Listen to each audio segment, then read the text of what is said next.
حاصل کرتے ہیں۔ تو ایسے حیوانات کو کہتے ہیں گوشت خور حیوانات۔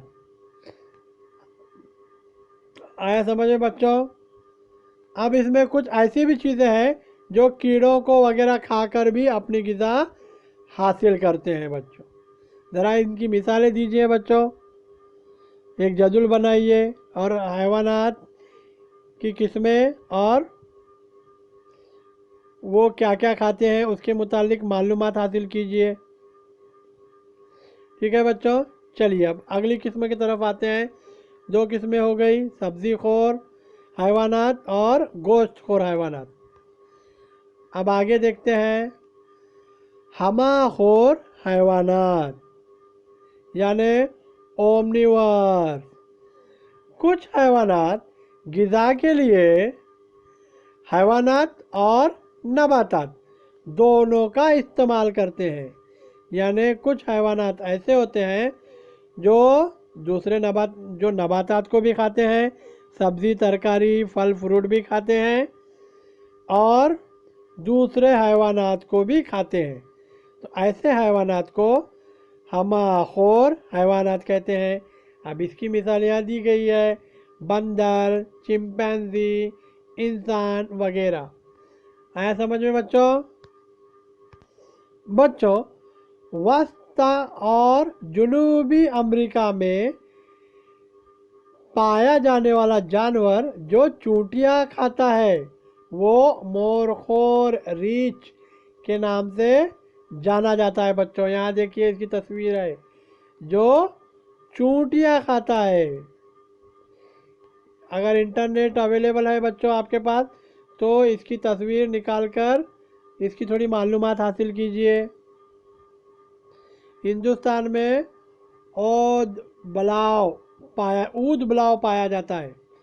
ہندوستان میں اود بلاؤ پایا جاتا ہے۔ اس کی بھی انٹرنیٹ سے تصویر نکال کر معلومات حاصل کیجئے بچوں۔ ٹھیک ہے، تو چلیے آگے بڑھتے ہیں۔ اب تک ہم نے 3 قسم کے غذا کی قسموں کے لحاظ سے 3 قسم کے حیوانات کے بارے میں معلومات حاصل کی ہے، سبزی خور، گوشت خور اور ہمہ خور حیوانات۔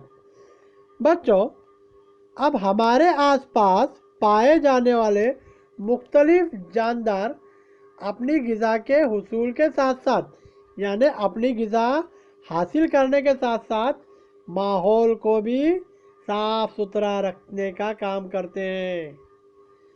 اس لیے انہیں خاکروب اور تجزیہ کار کہتے ہیں۔ یہ چوتھی قسم ہے حیوانات کی۔ یہ اگلی قسم دیکھتے ہیں، خاکروب۔ یہ مردہ حیوانات کے جسموں سے غذا حاصل کرتے ہیں۔ یہ حیوانات اپنی غذا مردہ جسموں سے اپنی غذا حاصل کرتے ہیں، مثلا لکڑبگھا، گیدڑ، کوے وغیرہ یہ مردہ حیوانات کے جسموں سے اپنی غذا حاصل کرتے ہیں۔ یہ ایک قسم ہو گئی بچوں۔ اب اگلی قسم ہے تجزیہ کار، ڈیکمپوزر، یعنی چند خوردبینی جاندار جو مردہ اجسام کے باقیات اور کچھ اشیاء کے سڑنے سے غذا حاصل کرتے ہیں، تو اسے ڈیکمپوزر کہتے ہیں بچوں، تجزیہ کار۔ جبکہ کچھ قدرتی مادوں کے سڑنے کے عمل کے ذریعے خوردبینی جانداروں میں نشو و نما ہوتی ہے۔ یہ ہو گئی بچوں 5ویں قسم۔ ٹھیک ہے بچوں، سمجھ میں آیا آپ کو کہ غذا کی قسموں کے لحاظ سے حیوانات کی قسمیں ہم نے ابھی دیکھی ہیں بچوں۔ ایک سبزی خور، پھر اس کے بعد 2 گوشت خور، ہمہ خور حیوانات، یہ 3 بیسک قسمیں ہیں، اور اس کے بعد چوتھی اور 5ویں خاکروب اور تجزیہ کار، یہ ہم نے مختلف قسمیں دیکھی ہیں بچوں۔ تو آج ہم اس سبق کا چوتھا پارٹ یہیں پر ختم کرتے ہیں بچوں۔ چلیے اگلے پارٹ میں ملتے ہیں، اپنا خیال رکھیے، اللہ حافظ۔